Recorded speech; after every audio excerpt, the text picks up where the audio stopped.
नमस्कार दोस्तों और स्वागत है आपका आपके अपने YouTube चैनल बीएड एग्जाम पर। दोस्तों आज के इस वीडियो में हम लोग बात करने वाले हैं बीएड फोर्थ सेमेस्टर से लैंग्वेज अक्रॉस दी करिकुलम। जी हाँ दोस्तों, पाठ्यक्रम में भाषा, ये जो आपका बीएड फोर्थ सेमेस्टर का बहुत ही महत्वपूर्ण सब्जेक्ट और एक आप ऐसा सब्जेक्ट बोल सकते हैं जहां से हर एक एग्जाम में क्वेश्चन आते हैं। जैसा कि मैं हर एक वीडियो में आपको बताता ही रहता हूँ कि पाठ्यक्रम में भाषा एक ऐसा सब्जेक्ट है जिसे आपको भली भांति समझ लेना चाहिए। इसमें जो टॉपिक्स आपके कवर किए गए हैं उसको अगर आप अच्छे से समझ लेते हैं तो जो भी आपके यूपी टेट, सी टेट जैसी या जो भी आगे आने वाले भी आप चाहे वो टीजीटी, पीजीटी की परीक्षाएं हैं, कहीं भी आप बैठेंगे तो आपको यहाँ से बहुत सारे प्रश्न मिलने वाले हैं। तो इस विषय को अच्छे से तैयार कर रहे हैं, इस पे अपनी पकड़ अच्छी कर रहे हैं ताकि जब भी यहाँ से कोई भी प्रश्न आए तो आप उसको आसानी से हल कर पाए। तो चलिए, खैर आज के अभी जो हमारा टॉपिक है और जो अभी हम कवर करने वाले हैं वो एक बहुत ही महत्वपूर्ण प्रश्न भी है, साथ ही साथ आपके सिलेबस का एक बहुत ही महत्वपूर्ण हिस्सा है और ये हिस्सा आपका यूनिट 1 से। तो यहाँ जो चीज अभी हम लोग कवर करेंगे वो ये है कि भाषा यानी कि how language is related to identity, यानी कि भाषा के अंतर संबंध को समझेंगे, भाषा के रिलेशनशिप को, भाषा के संबंध को समझेंगे हम लोग पहचान निर्माण के साथ, कि किस तरह से भाषा जो है किसी व्यक्ति के पहचान निर्माण यानी कि उसके अस्तित्व के निर्माण में, उसकी आइडेंटिटी के फॉर्मेशन में मदद करती है या एक निर्धारित कारक के रूप में काम करती है। फिर देखेंगे कि किस प्रकार से भाषा सामाजिकरण की प्रक्रिया का एक महत्वपूर्ण कारक है। जी हाँ दोस्तों, आप सबको पता है भाषा एक ऐसा साधन है जिसके माध्यम से हम अपनी भावनाएं दूसरों तक पहुंचाते हैं। हम जो भी चीजें सोचते हैं, जो भी हमारे दिमाग में बातें होती है या जो भी हम दूसरों से व्यक्त करना चाहते हैं, चाहे वो हमारा प्रेम हो, स्नेह हो, हम क्रोध करना चाहते हैं या फिर हम चाहते हैं कि हम किसी को कुछ बातें अपनी शेयर करें, अपनी बातें उन तक पहुंचाएं, इन हर एक चीज के लिए हमें एक माध्यम की आवश्यकता होती है और ये माध्यम जो होता है वो होता है हमारा भाषा। तो भाषा सामाजिकरण प्रक्रिया जो होती है, हमारी सामाजिकरण की जो प्रक्रिया है उसका एक बहुत ही महत्वपूर्ण पार्ट है। तो अभी यहाँ देखेंगे हम लोग कि किस प्रकार से भाषा पहचान के निर्माण में मदद करती है, भाषा हमारे सोशलाइजेशन यानी कि सामाजिकरण की प्रक्रिया में मदद करती है, और देखेंगे कि किस प्रकार से भाषा शक्ति के स्रोत के रूप में भी काम करती है। जी हाँ दोस्तों, हम ये तो जानते हैं कि भाषा पहचान की जो निर्माण है यानी कि आइडेंटिटी फॉर्मेशन में तो मदद करती ही है, सामाजिकरण की प्रक्रिया में एक महत्वपूर्ण कारक के रूप में काम करती है। लेकिन अब हम एक और दृष्टिकोण इसमें ऐड करेंगे, एक और व्यू ऐड करेंगे, हमारा व्यू पॉइंट ऐड करेंगे और वो ये है कि शक्ति के स्रोत के रूप में।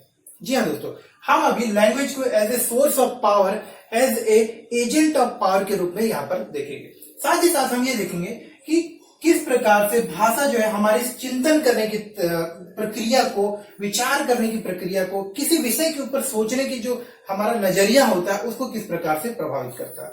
सो यहाँ पर भाषा के इन सारे प्रभाव को हम एक ही करके समझने का प्रयास करेंगे और देखेंगे कि किस प्रकार से भाषा का इतना महत्वपूर्ण प्रभाव होता है हमारे पूरे व्यक्तित्व के निर्माण में, एक व्यक्ति, एक देश, एक राष्ट्र के निर्माण में। तो ये सारे घटकों को जब हम एक एक करके समझेंगे तो आप इस बात का बहुत ही अच्छी तरीके से जवाब दे पाएंगे और उम्मीद करता हूं कि ये टॉपिक जो हम अभी यहाँ पे कवर करना।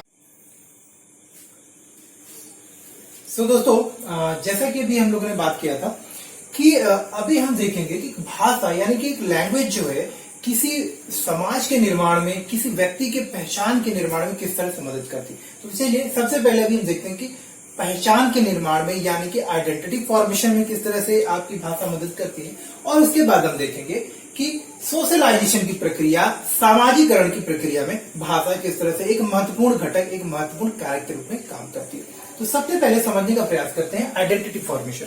तो दोस्तों, अगर आपसे कोई भी पूछता है कि भाई आइडेंटिटी का मतलब क्या है, पहचान का मतलब क्या है, तो आप खुद से भी थोड़ा कंफ्यूजन हो जाता है। लेकिन अगर साधारण शब्दों में हम बात करें तो पहचान का मतलब होता है कि हम कौन हैं, हम क्यों हैं और हम किन चीजों से हमें लोग पहचानते हैं। पहचान का मतलब ये होता है ऐसे गुण, ऐसी विशेषताएं, ऐसी चीजें जो हमारे पास हैं जो हमें दूसरों से अलग करती है। तो आप इसे अगर साधारण भाषा में कहें तो ऐसे गुण, ऐसे कौशल, ऐसी वेशभूषा या ऐसी भाषा जो हमें या तो किसी समूह का हिस्सा बनाती है या किसी समूह से हमें अलग करती है। तो पहचान निर्माण के बहुत सारे कारक होते हैं। पहचान निर्माण के लिए अगर आप बात करें तो पहचान निर्माण में हमारी भाषा काम करती है, हम किस परिवार से है वो हमारा परिवार इस बात को निर्धारित करता है कि हमारी पहचान क्या बनेगी, हम किस देश में जन्मे हैं, किस भौगोलिक यानी कि जियोग्राफिकल लोकेशन में है, ये भी हमारी पहचान के निर्माण में मदद करती है। किस भाषा को बोलते हैं,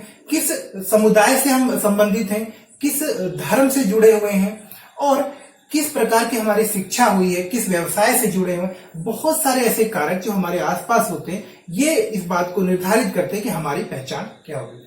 एक खास बात जो हमारी पहचान से जुड़ी है वो ये है कि हमारे पहचान जो है, व्यक्ति की जो पहचान है उस समय के साथ में परिवर्तित होती रहती है। पहचान एक ऐसी चीज है जो बदलती रहती है। पहचान जो है जैसे जैसे हम समाज में विकसित होते हैं, जिस तरह से हमारा आर्थिक और सामाजिक संरचना, सामाजिक स्वरूप बदलता है, हमारी पहचान भी बदलती रहती है। उदाहरण के लिए मैं आपको बताता हूँ, अमीर और गरीब होना भी अपने आप में एक व्यक्ति की पहचान है, लेकिन वही व्यक्ति जिसे हम गरीब के रूप में पहचानते हैं, जब वह एक अच्छी प्रकार से शिक्षा को ग्रहण कर लेता है, उच्च शिक्षा के बाद वो एक अच्छे व्यवसाय से या एक अच्छे रोजगार को प्राप्त करता है, तो उसकी पहचान बदलती है। वो धीरे धीरे जो है विकसित होता है आर्थिक और सामाजिक रूप से, और धीरे धीरे उसकी पहचान अमीर व्यक्ति के रूप में होने लगती है। इसी प्रकार से एक व्यक्ति जिसकी शिक्षा कम है, जो अशिक्षित है, उसे हम अशिक्षित के रूप में पहचानते हैं। उसकी पहचान क्या है, उसकी आइडेंटिटी क्या है, अशिक्षित, इलिटरेट। लेकिन वही व्यक्ति जब शिक्षा को ग्रहण कर लेता है, शिक्षा को प्राप्त करता है, उच्च शिक्षा को प्राप्त करने के बाद उसकी पहचान बदल के क्या हो जाती है, लिटरेट, यानी कि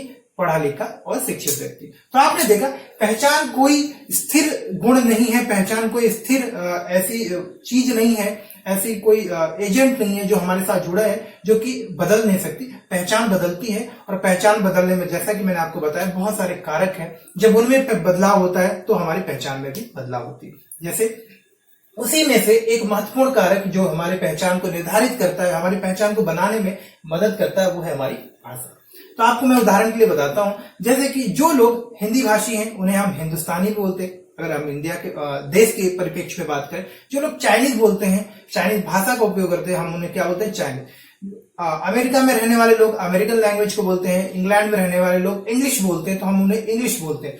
फ्रांस में रहने वाले लोगों को हम लोग फ्रेंच बोलते हैं, क्योंकि वो फ्रेंच लैंग्वेज बोलते हैं। तो आपने यहाँ पे समझा कि भाषा एक बहुत बड़े कारक के रूप में काम करती है आपके पहचान के निर्माण में। अब हम देखेंगे यहाँ पे कि भाषा के कुछ महत्वपूर्ण कार्य जो आपको एक पहचान देने में मदद करती है। अब आइए समझते हैं। देखिए दोस्तों, अगर बात करें, एक भाषा जब कोई व्यक्ति बोलता है तो भाषा के आधार पर ही हम एक व्यक्ति को या तो किसी समूह का हिस्सा बता सकते हैं या उस समूह से अलग कर सकते हैं। जैसे कि मैंने बोला कि बंगाली बोलने वाले हैं, कि बांग्ला भाषा बोलने वाले लोगों को हम लोग बंगाली बोलते हैं, बंग भाषी बोलते हैं। उड़िया बोलने वाले लोगों को हम लोग उड़िया भाषी लोग बोलते हैं। इसी तरह से जैसे मैंने आपको जर्मन बोलने वालों को जर्मन बोलते हैं। सो भाषा के आधार पे हम समूह से लोगों को अलग कर सकते हैं। अब मान के चलिए एक स्थान पर जहां पर 10 लोग हैं और वहां पे 6 लोग जो हैं जर्मन बोलते हैं, 2 लोग हिंदी लैंग्वेज बोलते हैं और 2 लोग आपके रशियन बोलते हैं। तो आपने देखा भाषा ने किस प्रकार से इन 10 लोगों को, जो हूबहू है तो इंसान है, लेकिन भाषा के आधार पर उनमें 3 वर्गों में बांट दिया। तो देखा हमने कि भाषा जो है पहचान निर्माण में एक महत्वपूर्ण कार्य के रूप में काम करती है। भाषा ने ही 3 मुख्य भागों में लोगों को बांट दिया, फ्रेंच, इंडियन और रशियन, माफ करिएगा फ्रेंच, जो भी भाषा थी। तो भाषा के आधार पर आपने देखा कि लोगों का वर्गीकरण होता है। अब आपने एक चीज गौर किया यहाँ पे कि इसी भाषा ने उन 6 लोगों को भी जोड़ दिया। वो 6 लोग जो कि रशियन बोल रहे थे या फिर फ्रेंच बोल रहे थे, उनको एक समूह दे दिया। तो भाषा समूह से अलग भी करता है और भाषा समूह का एक हिस्सा भी बनाता है। सो यहाँ पे आप समझ सकिए कि भाषा जो है डिफरेंशिएट यानी कि अलग करने का भी काम करती है, और भाषा अपनत्व यानी कि जोड़ने का भी काम करती है। जो लोग एक भाषा बोलते हैं वो एक समूह का हो जाते हैं, उनके बीच में घनिष्ठता भी हो जाती है, वो उस समूह का हिस्सा होते हैं और अपने में एक अपनत्व की भावना को भी महसूस करते हैं। इसी के विपरीत जो लोग उस भाषा को नहीं बोलते, उस भाषा को नहीं समझते हैं, शायद वो उस समूह का हिस्सा नहीं बन पाते, उस समूह से वो उतना लाभ नहीं ले पाते जितना कि उस भाषा को बोलने वाले लोग ले पाते। तो आप यहाँ पे एक मुख्य बात तो समझिए कि भाषा अलग भी करती है, भाषा हमें एक समूह से जोड़ती भी है। तो एक भाषा को बोलने वाले लोग एक साथ अंतर संबंध से जुड़े हैं, भाषा के माध्यम से जुड़े हैं, और जो लोग उस भाषा को नहीं बोलते हैं वो उस भाषा के कारण ही दूसरे समूह का हिस्सा होते हैं, यानी उस समूह से अलग भी होते हैं। एक बात। दूसरा, भाषा हमें एक समूह को बनाने में भी मदद करती है। भाषा के आधार पे हम समूह बनाते हैं, भाषा के आधार पे हम समाज के अलग अलग वर्गों का निर्माण करते हैं। अगर हम लोग थोड़ा और बड़े स्तर पे जाएं, थोड़े ब्रॉडर व्यू में देखें, तो भाषा नेशन का निर्माण करती है। भाषा के ही आधार पर आप देखेंगे समाज अलग अलग, राष्ट्र के अलग अलग हिस्से होते हैं। समूह का निर्माण करती है। अब देखिए, आपको एक छोटा उदाहरण देता हूं। जैसे मैंने अभी आपको बताया कि पढ़े लिखे लोग, कम पढ़े लिखे लोग, अमीर, गरीब, या फिर आप समझे किसी विशेष धर्म को मानने वाले लोग, किसी विशेष समुदाय से जुड़े हुए लोग हैं, अगर किसी विशेष क्लास कैटेगरी से जुड़े हुए, हर एक व्यक्ति अपना एक अलग तरह का भाषा निर्माण कर लेते हैं। आप देखिए, ऐसा बोला जाता है ना कि जब कुछ लोग इंग्लिश बोलते हैं तो आप क्या बोलते हैं, यार आप तो बहुत पढ़े लिखे लग रहे हो। यानी कि इंग्लिश बोलने वाले को हम क्या समझ लेते हैं, पढ़े लिखे। इसका मतलब कि पढ़े लिखे लोगों की भाषा क्या होगी, इंग्लिश। तो भाषा ने एक क्लास, एक वर्ग का निर्माण कर दिया। तो एक ग्रुप फॉर्मेशन में भी भाषा मदद करती है। मैंने बोला ना आपको कि जैसे ही हम बोलते हैं कि यार वो जैसे कि मान के चलिए, मैं आपको बताता हूँ, वो बहुत ही अच्छी भाषा बोलता है। तो जब हम ये बात बोलते हैं, जरूर वो अच्छी भाषा बोलता है, इसका मतलब वो काफी पढ़ा लिखा होगा। तो आपने ये देखा कि भाषा ने इस बात का निर्धारण कर दिया कि वो पढ़ा लिखा होगा। इसी तरह से ग्रुप निर्माण में भाषा किस तरह से योगदान कर सकता है, एक और उदाहरण से हम लोग समझ सकते हैं कि जब एक बच्चा स्कूल में होता है, अगर हम स्कूल के परिप्रेक्ष्य में बात करें, तो जब बच्चा एक स्कूल में होता है और बच्चा जब टूटी फूटी बातें करता है, मतलब हिंदी भी अगर सही से नहीं बोल पाता है या फिर अपनी बातों को सही से व्यक्त नहीं कर पाता है, और वहीं एक दूसरा बच्चा जो अच्छे से बात कर पाता है, खुल के बात कर पाता है, तो हम क्या कहते हैं, इस भाषा जो है इस बच्चे की अच्छी है, जो अच्छे से बात कर पा रहा है, और इस बच्चे की जो अच्छे से बात नहीं कर पा रहा, उसकी भाषा अच्छी नहीं है। मतलब ये दोनों ही जो अलग अलग परिवारों से बिलोंग करते हैं। जिसकी भाषा अच्छी नहीं हो सकता है उसका पारिवारिक परिवेश यानी कि फैमिली बैकग्राउंड अच्छा ना हो, ऐसी जगह पे हो जहां लोग गरीबी में रहते हो, जहां लोग लड़ते झगड़ते हो, जहां का परिवेश अच्छा ना हो।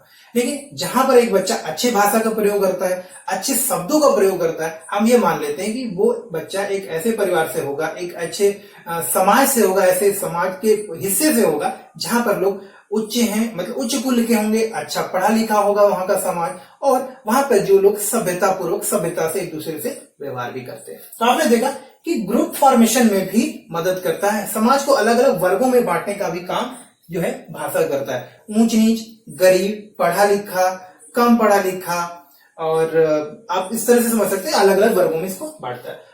भाषा के आधार पे जेंडर का भी डिसाइड होता है। आपका जेंडर डिस्क्रिमिनेशन तो नहीं बोल सकते, या भी बोल भी सकते, क्यों नहीं बोल सकते। तो भाषा मेल और फीमेल यानी कि स्त्री और पुरुष के व्यवहारों को भी निर्धारित करता है। आप देखिए, आप ये मान लिया जाता है कि महिलाओं की भाषा क्या होगी, सॉफ्ट होगी, महिलाएं प्रेम पूर्वक, स्नेह पूर्वक बात करें, जबकि ये माना जाता है कि जब जो पुरुष होगा वो आपका कठोर लैंग्वेज, थोड़ा हार्श लैंग्वेज जिसे बोलते हैं हम लोग, कड़ाई से तेज आवाज में बात करें। महिलाओं के लिए निर्धारित किया जाता है कि वो सॉफ्ट लैंग्वेज में बात करेंगी, अच्छे से सबसे स्नेहपूर्वक बात करेंगी। तो भाषा का भी निर्धारण हो गया कि महिला किस तरह से बात करेगी, किस प्रकार की भाषा का इस्तेमाल करेगी, और पुरुष इस प्रकार की भाषा का इस्तेमाल करेगा। भाषा मेल और फीमेल यानी कि जेंडर डिफरेंशिएशन भी करने का एक महत्वपूर्ण कारक है। अब बात करते हैं अमीर और गरीब। तो जैसा कि हमने डिसाइड किया कि जिस प्रकार की आप भाषा का इस्तेमाल करते हैं, अगर हम अमीर गरीब की बात करें, आपने देखा होगा अमीर लोग जो हैं उनकी भाषा में ऐसे शब्दावली होती है, ऐसे वर्ड्स का यूज करते हैं जो ज्यादातर उनके व्यवसाय, उनके स्तर पर काम आने वाली होती है। उदाहरण के लिए अगर हम बिजनेसमैन की बात करें तो वो बिजनेस से संबंधित शब्दावली का इस्तेमाल करते हैं, यानी कि उनकी भाषा में ऐसे शब्दों का समावेश होता है, ऐसे शब्द वो इंक्लूड करते हैं जो उनके बिजनेस में आमतौर पर वो इस्तेमाल करते हैं। वहीं एक गरीब आदमी या एक गरीब तबके का व्यक्ति जिसको कि उसके काम भी सीमित है, उसका काम भी निम्न स्तर का है, तो वो वैसी शब्दावली, वैसी चीजों के बारे में बात करता तो उसकी शब्दावली भी वैसी हो जाती है, उसका वर्ड भी जो यूज करता वो भी उसके काम के स्तर से, उसके जीवन के स्तर से जुड़ा होता है। आप देखेंगे कि भाषा कहीं ना कहीं व्यक्ति के सामाजिक और आर्थिक स्तर से भी जुड़ा होता है, और भाषा के आधार पर जो है लोगों का आर्थिक और सामाजिक स्तर भी हम पता कर सकते हैं, निर्धारण हो जाता है। लेकिन भाषा आपको एक अपनत्व की भावना भी देती है।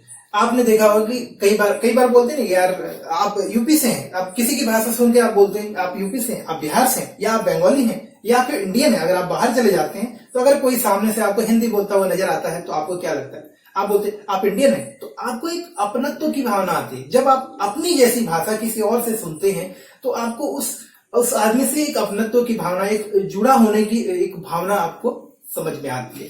तो आपने देखा कि लैंग्वेज हमें एक बिलोंगिंगनेस, एक अपनत्व की भावना को भी महसूस करने में मदद करती है। साथ ही साथ ये जोड़ने और अलग करने का भी काम करती है। तो जैसे मैंने आपको बताया कि जो लोग एक भाषा को बोलते हैं वो आपस में जुड़े सा महसूस करते हैं, और जो लोग उस भाषा को नहीं बोल पाते, नहीं समझ पाते या उसका प्रयोग नहीं करते, वो उस भाषा से या उस समूह से अलग हो जाते हैं। तो आपने कुछ महत्वपूर्ण पॉइंट यहाँ पे समझे कि किस प्रकार भाषा जो है पहचान निर्माण में मदद करती है। अब याद रखिएगा एक चीज, जो व्यक्ति की पहचान होती है वो स्थिर नहीं होती है, वो स्टैटिक नहीं होती है। व्यक्ति की पहचान समय, काल, पर्पस यानी कि उद्देश्य से, उसके बाद आपके आर्थिक और सामाजिक स्थिति के अनुसार बदलती रहती है। जैसे जैसे ये स्थितियां बदलती हैं वैसे वैसे हमारी भाषा और भाषा का स्तर, भाषा का स्वरूप भी बदलता है। तो याद रखिएगा, भाषा जो है हमारी पहचान के निर्माण में मदद करती है, और हमारी पहचान जो है हमारी भाषा के साथ बदलती रहती है, या हम ऐसा बोलें कि हमारी भाषा जो है पहचान के साथ में बदलती रहती है। तो ये दोनों आपस में जुड़े हुए हैं। अब बात कर लेते हैं हम लोग कि किस प्रकार से भाषा जो है सामाजिकरण की प्रक्रिया को प्रभावित करती है। जी हाँ दोस्तों, हमने ये देखा कि बहुत सारा प्रभाव जो है भाषा हमारे आसपास के चीजों के ऊपर डालती है, जैसे कि ग्रुप फॉर्मेशन में, डिफरेंशिएशन में, अमीर गरीब की भावना को समझने में, या अमीर गरीब जो लोग होते हैं वो एक भाषा का अलग अलग प्रयोग करते हैं। अब आप देखिए, यहाँ पे मैं बताता हूँ कि सोशलाइजेशन जो है आपकी भाषा किस तरह से आपको मदद करती है। आप सभी को पता है कि भाषा के ही माध्यम से हम जो है अपनी चीजों को दूसरे तक पहुंचा पाते हैं, जो चीजें हम सोच रहे होते हैं वो दूसरे तक शेयर कर पाते हैं।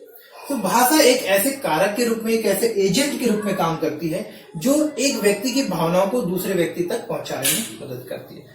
अब भाषा के अंतर्गत हम ये देखेंगे कि जो सामाजिकरण की प्रक्रिया होती है। अब सामाजिकरण की प्रक्रिया क्या होती है कि हम अपने समाज में जिसका हम हिस्सा है उसके मूल्यों को, उसके वैल्यूज को, उसके नियमों को, उसकी जो रहन सहन है, जो एक सामाजिक संरचना बनी है, उसको हम समझें, उसका पालन करने के योग्य बने, उसको समझने के लिए, उस योग्य बनने के लिए जो चीजें आवश्यक होती है, उस प्रक्रिया से जब हम गुजरते हैं तो उस प्रक्रिया को हम लोग बोलते हैं सामाजिकरण की प्रक्रिया।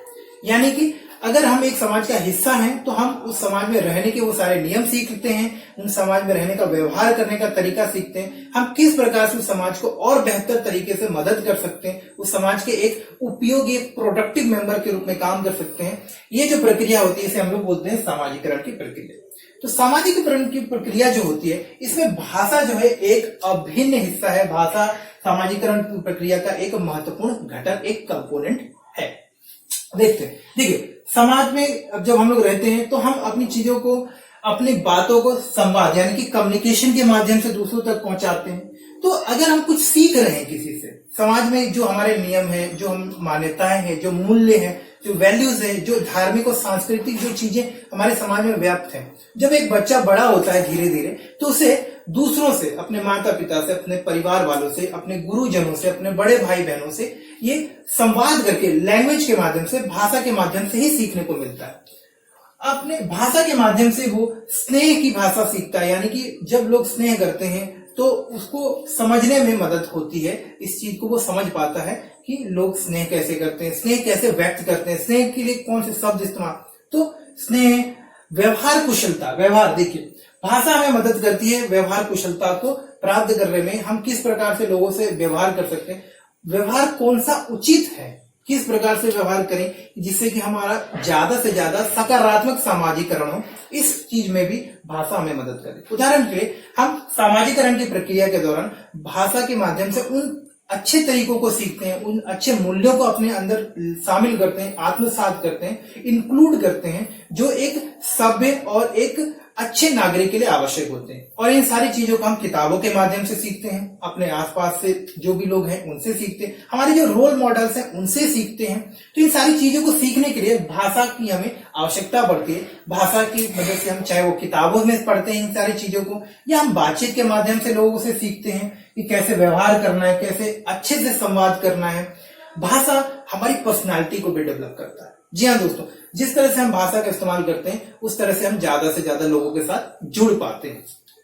अब बात करते हैं भाषा के माध्यम से हम चीजों को सीखते हैं, नए नए कौशल को सीखते हैं, जो कि हमारे सामाजिकरण की प्रक्रिया में मदद करता है। उदाहरण के लिए अगर आप अपनी भावनाओं को सही से व्यक्त नहीं कर पा रहे हैं तो आप कहीं ना कहीं कम लोगों के साथ जुड़ पाएंगे। लेकिन अगर आपकी भाषा अच्छी है, आप भाषा के ऊपर कमांड कर पाते हैं, आपकी भाषा के ऊपर पकड़ है, तो भाषा आपको जो है दूसरे की बातों को समझने और अपनी बातों को समझाने में ज्यादा सक्षम बनाती है। भाषा ज्ञान प्राप्त करने की यानी कि सीखने की प्रक्रिया में एक अभिन्न कारक के रूप में काम करती है। आपकी भाषा जितनी अच्छा होगी, आप जितनी ज्यादा भाषाओं को सीखेंगे, उतनी ज्यादा भाषाओं में जो ज्ञान उपलब्ध है उसे आप ग्रहण भी कर पाएंगे। भाषा ज्ञान प्राप्त करने की प्रक्रिया में एक महत्वपूर्ण कारक के रूप में काम करता है। बच्चे भाषा के माध्यम से ही शिक्षक से प्रश्न पूछते हैं, शिक्षक भाषा के माध्यम से शिक्षक बच्चों को बताता है। शिक्षक या किताबों में जो चीजें दी होती है एक भाषा में ही लिखी होती है जो बच्चे भी समझते हैं। तो भाषा का होना किसी चीज को सीखने, किसी प्रक्रिया को सीखने या किसी प्रक्रिया को संचालित करने, या अगर व्यापक रूप से बात करें तो सामाजिकरण का एक अभिन्न हिस्सा। बिना भाषा के सामाजिकरण की प्रक्रिया के बारे में सोच पाना तकरीबन नामुमकिन है। भाषा के माध्यम से हम लोग जो अपनी स्पिरिचुअल यानी कि आध्यात्मिक और जो कल्चरल यानी कि जो हमारी सामाजिक संस्कृति है, हमारी आध्यात्मिक संस्कृति, उससे परिचित हो पाते हैं, चाहे वो किताबों के माध्यम से, किताबों, वेदों, पुराणों, गीता, रामायण, बाइबल, कुरान, इन सारी चीजों का अध्ययन करते हैं जो एक लिखित भाषा में होती है, या एक डिजिटल फॉर्मेट में भी बात करें तो वहां भी कोई ना कोई एक भाषा ही होगी। भाषा हमें एक ऐसे साधन के रूप में काम करती है जिससे कि हम अपने आसपास की चीजें, अपने सामाजिक मूल्यों, चाहे वो आध्यात्मिक हो, चाहे वो सामाजिक हो, सांस्कृतिक हो, इन सारी चीजों को समझ पाते हैं, उनको बेहतर तरीके से अपने को समझा पाते हैं, और लोगों भी जब हम शेयर करना चाहते हैं तो उनको बता भी पाते हैं, उन तक शेयर भी कर पाते हैं। भाषा के माध्यम से देखिए, हम जितना ज्यादा भाषा के ऊपर कमांड करेंगे, भाषा के ऊपर हमारी जितनी अच्छी पकड़ होती है, जितने अच्छी तरीके से हम भाषा को समझ पाते हैं, जितने अच्छे तरीके से भाषा को हम व्यक्त कर पाते हैं, अपने भावनाओं को भाषा के माध्यम से व्यक्त कर पाते हैं, ये हमारे आत्मविश्वास यानी कि सेल्फ कॉन्फिडेंस में भी बढ़ोतरी करती है, मदद करती है।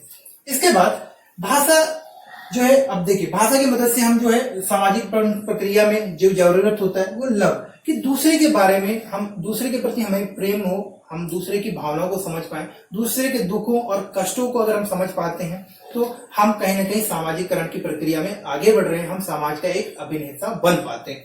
तो इस प्रक्रिया में हमें भाषा मदद करती है, क्योंकि अगर हम भाषा होगा तो हम अपनी भाषा में दूसरे को अपनी बातें बता पाएंगे, अपने प्रेम जो है दूसरों को जता पाएंगे। हम अगर किसी की बात को नहीं समझ पाते तो उससे हम सहानुभूति कैसे व्यक्त करें? तो भाषा हमें अपनी सहानुभूति दूसरों को व्यक्त करने में या दूसरी की समस्याओं को समझने में मदद करती है, जो कि एक सामाजिकरण का प्रमुख हिस्सा होता है। जब हम बात करते हैं तो हम दूसरे की समस्या समझते हैं और उसको हम अपनी समस्या बता भी पाते हैं। अब बात करते हैं, भाषा देखिए जोड़ने के कारक के रूप में भी काम करता है। अब जैसा कि हमने यहाँ पे डिस्कस किया, तो मैं दोबारा नहीं कर रहा हूँ कि भाषा, जैसा कि सामाजिकरण की प्रक्रिया में क्या होता है, समाज क्या होता है, एक प्रकार के लोगों का एक समूह होता है। आपने देखा कि भाषा लोगों को जोड़ने का काम करती है, एक समूह निर्माण का काम करती है, समूह बनाने में मदद करती है, वर्ग निर्माण करने के, अपनत्व की भावनाओं को बनाने में, अपनत्व की भावनाओं को बिल्ड करने में मदद करती है। तो भाषा के माध्यम से सोशलाइजेशन की प्रक्रिया क्या होती है, आगे बढ़ती है, और लोगों को जोड़ने का काम करता है कौन? भाषा। एक तरह की भाषा बोलने वाले लोग, यानी कि एक समाज में रहने वाले लोग आमतौर पर एक प्रकार की भाषा बोलते हैं। राष्ट्र निर्माण और नागरिक भावना। अब देखिए दोस्तों, एक नागरिक के रूप में भी हम अपने देश की भाषा को जब बोलते हैं या हम अपने देश की भाषा को समझते हैं तो उससे हमें गर्व की भावना महसूस होती है, और हम अपने देश का हिस्सा होने का जो एक भावना होती है, जो एक चीज होती है, वो हम महसूस कर पाते हैं यहाँ पे। तो आप कुछ महत्वपूर्ण यहाँ चीजें समझ गए होंगे। अब हम लोग थोड़ा आगे बढ़ते हैं, यहाँ पे इसको मैं आगे बढ़ाता हूँ। तो यहाँ पे हम लोगों ने देख लिया सामाजिकरण। अब यहाँ पर देख लेते हैं हम लोग किस तरह से ये शक्ति और चिंतन, और साथ ही साथ से हम यहाँ पे देखेंगे कि भाषा किस प्रकार से सीखने की प्रक्रिया में हमें मदद करती है।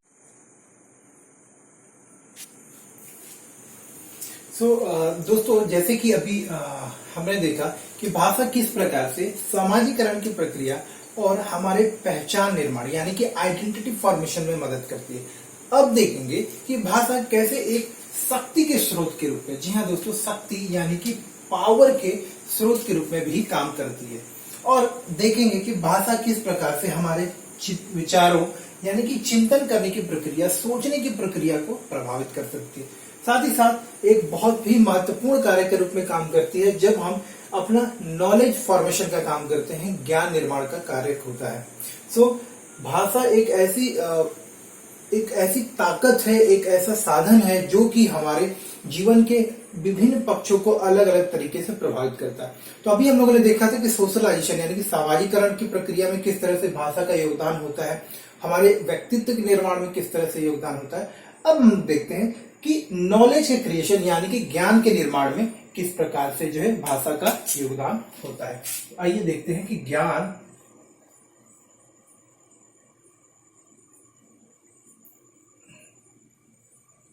के निर्माण में भाषा किस प्रकार से हमें मदद करती है।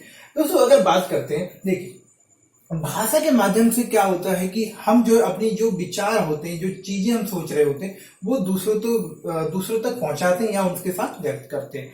इसके बाद भाषा के ही माध्यम से जो भी हमारे आसपास चीजें हो रही थी, हम उन्हें सीखने का भी प्रयास करते हैं। मतलब कि अगर हम किसी चीज के प्रति जिज्ञासा उत्पन्न करते हैं, हम किसी चीज के प्रति हमारे अंदर क्यूरोसिटी है, हम उसको जानना चाहते हैं, तो हम उसके बारे में लोगों से पूछते हैं, हम उसके बारे में किताबों में पढ़ते हैं, इंटरनेट पे सर्च करते हैं, और ये सारी चीजें हम किसी भी एक भाषा में जिसमें कि हम सक्षम हैं चीजों को समझने में, बात करने में, पढ़ने में, उसी के माध्यम से चीजों को हम ढूंढते हैं, उसी से माध्यम से चीजों को हम लोग समझने का या किसी से पूछकर समझने का प्रयास करते हैं। तो एक भाषा के रूप में हम एक साधन का प्रयोग करते हैं जिससे हम अपनी ज्ञान संबंधी जो आवश्यकता होती है उसको पूरा करते हैं।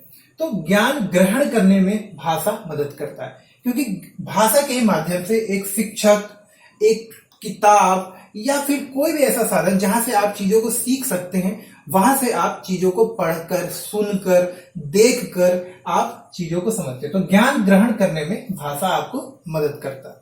साथ ही साथ जब हम भाषा के माध्यम से अपने विचारों को दूसरे से शेयर करते हैं, अपने विचारों को या दूसरे के विचारों को सुनते हैं, तो हम चीजों को सीखते हैं, नए कौशल से हम परिचित होते हैं, नए कौशल को सीखते हैं, उसको निखारते हैं।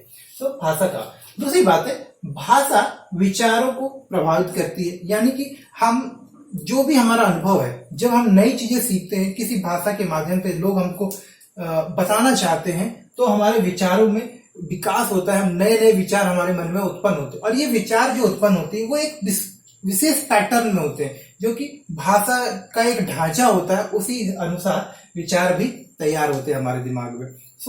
शब्दों की एक ढांचेगत तरीके से हम चीजों को सोचते हैं और फिर चीजों को समझने का प्रयास भी करते हैं। तो विचारों को बनाने में, विचारों को एक नियोजित रूप देने में भी भाषा में मदद करती है। सोच, तो जो हमारे विचार हैं, जो हमारी सोच है, उसको दूसरे तक पहुंचाने, दूसरे से उस चीज को सीखने, समझने में, यानी कि संप्रेषण करने में, ट्रांसफर करने में, कम्युनिकेट करने में भाषा मदद करती है। भाषा हम किसी एक भाषा के माध्यम से अपने तर्क को दूसरे तक पहुंचाते हैं। हम जो चीजें सोच रहे हैं, जो हमारा तर्क होता है, जो हमारा लॉजिक होता है, उसको हम भाषा के माध्यम से ही दूसरे के सामने प्रस्तुत करते हैं, दूसरे के साथ शेयर करते हैं, जिसके ऊपर सामने वाला भी अपना तर्क देता है या उससे संबंधित जो भी आवश्यक बात होती है चीजों को सीखने के लिए, वो हमें बताता है। उदाहरण के लिए कि जब हम उससे कोई चीज पूछता है कोई, तो हम उसके जवाब में अपना तर्क देते हैं। अगर वो तर्क सही होता है तो उससे हम किसी समस्या के समाधान के रूप में हम अपना जवाब प्रस्तुत कर रहे होते हैं। या फिर अगर आप एक टीचर हैं तो आप बच्चे के किसी प्रश्न को भाषा के माध्यम से तर्क प्रदान करके उसकी समस्या को या उसके क्वेश्चन का आप जवाब देते हैं। भाषा के माध्यम से किसी बात को तार्किक रूप से आप प्रस्तुत कर सकते हैं। लॉजिकल वे में भाषा की मदद से आप चीजों को प्रस्तुत करते हैं, जो कि समझने में, सुनने में और सीखने में सहायक होती है, इजी होती है। विचार को शाब्दिक रूप देता। अब हमारे दिमाग में जो भी चीजें आ रही, मान लीजिए हम किसी चीज के बारे में अध्ययन कर रहे हैं, किसी चीज के बारे में स्टडी कर रहे हैं, तो उसको हम शब्दों के रूप में कैसे व्यक्त कर सकते हैं, या अपने विचारों को जो हमारे दिमाग में उस अध्ययन के बारे में जो हमारे मन में विचार आए, जो चीजें हमने सीखी, उसको लिख के उसको स्टोर करने में, उसको आप ऐसा बोलिए कि जो चीज हमने सीखा उसको हम लिख कर या समझ कर भाषा के माध्यम से उसको स्टोर कर सकते हैं, उसको हम लोग एकत्रित कर सकते हैं, जो ज्ञान है उसको हम लोग संगठित कर सकते हैं। तो भाषा के ही माध्यम से हम उसको क्या कर सकते हैं, जो हमारे विचार हैं, जो नई चीजें हमने सीखी हैं, उसको जमा कर सकते हैं, दूसरे तक पहुंचा सकते हैं, या फिर हम उसको सीख सकते हैं।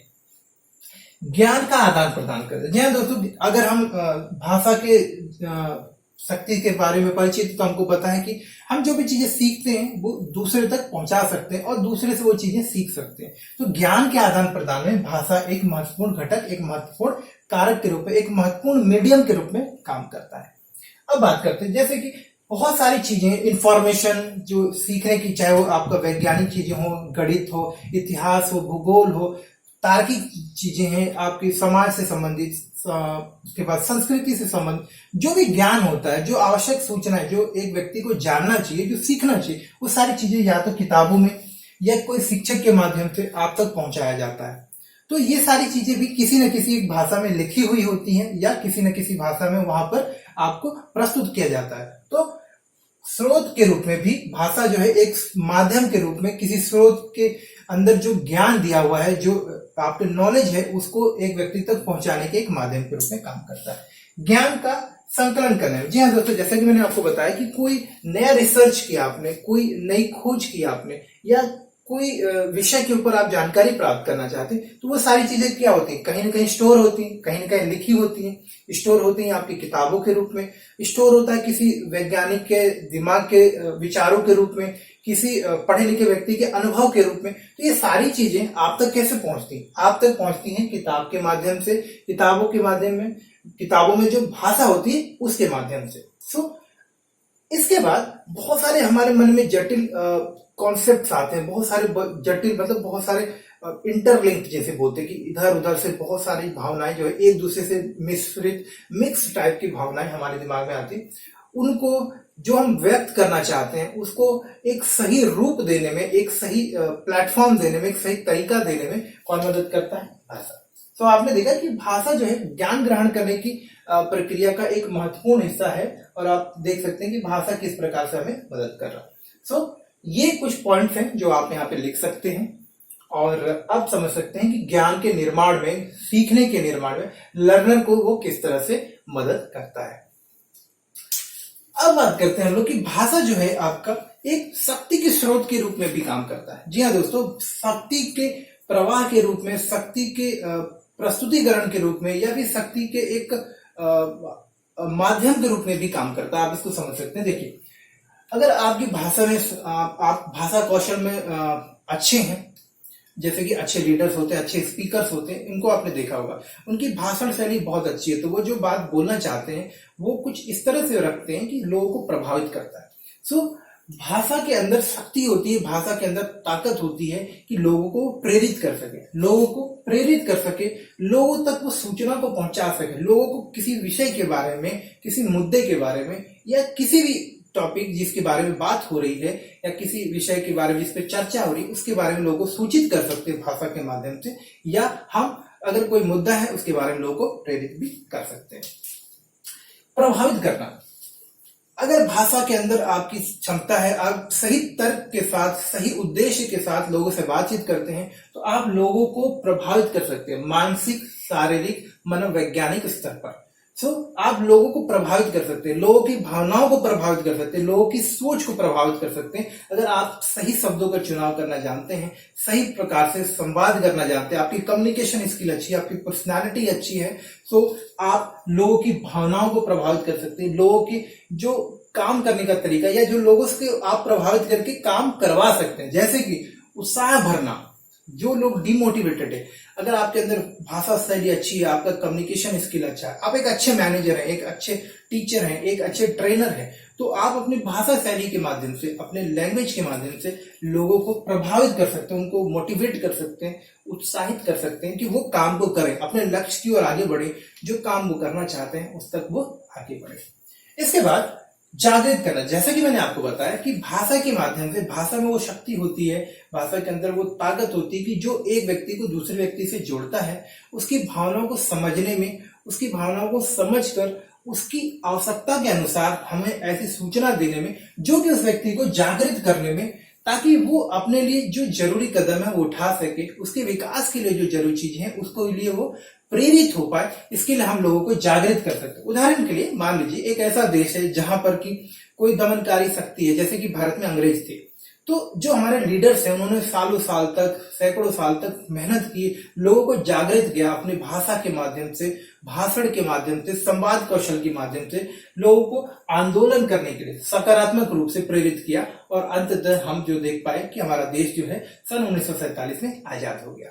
सो भाषा के अंदर वो ताकत होती है जो लोगों के अंदर उत्साह, जोश और वो ताकत भर देती है जो कि सामाजिक और राष्ट्रीय स्तर पर, अंतरराष्ट्रीय स्तर पर बदलाव लाने में सक्षम है।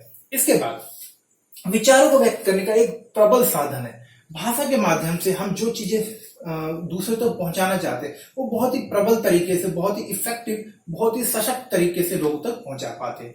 सो भाषा हमारे विचारों को दूर तक, कई सारे लोगों तक सशक्त तरीके से पहुंचाने का एक माध्यम के रूप में काम करती है। तो आप देख रहे हैं कि भाषा के अंदर वो शक्ति है जो कि समाज में बदलाव ला सकता है। समाज के अंदर जो ऐसा तबका है, जो ऐसे लोग हैं जो कि शायद नहीं बोल पा रहे, उनके लिए एक भाषा एक साधन के रूप में काम कर सकता है, एक ऐसे माध्यम के रूप में काम कर सकता है जो सबके लिए आवाज उठाए। इसके बाद अब हम देखेंगे कि भाषा जो है हमारे चिंतन को भी प्रभावित करता है। अभी हमने देखा कि भाषा ज्ञान के निर्माण में, यानी कि एक लर्नर को, एक अधिगमकर्ता को किस तरह से मदद करता है। हमने देखा कि भाषा किस प्रकार से एक शक्ति के रूप में काम करता है जो समाज में सकारात्मक बदलाव ला सकता है। भाषा के माध्यम से हम आंदोलन ला सकते हैं, लोगों को जागृत कर सकते हैं। भाषा का प्रभाव जो है आपका सकारात्मक भी हो सकता है और नकारात्मक भी हो सकता है। जैसे कि मैंने बोला, भाषा के अंदर ताकत होती है। तो अगर भाषा कौशल, संवाद कौशल का अगर सही प्रयोग किया जाए तो समाज में राष्ट्रीय स्तर पर आवश्यक और सकारात्मक बदलाव लाए जा सकते हैं, जैसे कि राष्ट्र निर्माण संबंधित, आर्थिक विकास संबंधित। लेकिन भाषा कौशल का अगर गलत तरीके से प्रयोग किया जा सके तो आतंकवाद, बहुत सामाजिक जो बुराई है उनका भी आप देखते हैं कि विकास होता है। सो सकारात्मक और नकारात्मक हर एक तरह की चीज को प्रभावित करने में उसकी क्षमता रखता है भाषा, यानी कि शक्ति रखती है। भाषा के अंदर वो क्षमता है लोगों को प्रभावित करने की। भाषा हमारे विचारों को भी प्रभावित करता है। जी हाँ दोस्तों, भाषा हमें एक ढांचा देता है अपने विचारों को व्यक्त करने का, शब्दों की एक संरचना प्रस्तुत करता है जिससे हम अपने विचारों को सही प्रकार से, चाहे वो लिखित रूप में हो चाहे मौखिक रूप से, यानी कि वर्बल या रिटन रूप में हम प्रस्तुत कर सकते हैं। सो भाषा में एक ढांचा देता है, एक निश्चित प्रणाली, एक निश्चित ढांचा प्रदान करता है जिससे कि हम जो चीजें सीख रहे हैं या चीजें जो हम बताना चाहते हैं, जो चीजें हम सोच रहे हैं उसको हम सामने प्रस्तुत कर सकते हैं। सो हमारे विचारों को भी प्रभावित करता है। जरूरी नहीं कि हम जिस भाषा में बात करते हैं हम इसी में सोचते हैं, लेकिन जी हाँ, जब भी हम सोचने का आरंभ करते हैं, जब किसी विषय के बारे में सोचते हैं तो हम अपनी उसी भाषा में सोचते हैं जिसमें हमने अभी तक चीजों को सीखा या समझा है। इसके बाद तर्क करने, और जो भी हम तर्क करते हैं, अब देखिए तर्क करने का मतलब हम सोचते हैं, तो सोचते हैं हम उसी भाषा में जिसमें हमने पढ़ा है, उसी भाषा में हम लोग तर्क करते हैं जिसमें हमने चीजों को सीखा है। तो भाषा हमारे तर्क करने की प्रक्रिया को, और जो चीजें हम तर्क कर रहे हैं उसको सही से व्यक्त करने, सामने वाले के सामने प्रस्तुत करने में हमें मदद भी करता है। तो ये कुछ चीजें हैं जिसे आपने देखा कि भाषा किस प्रकार से प्रभावित करता है।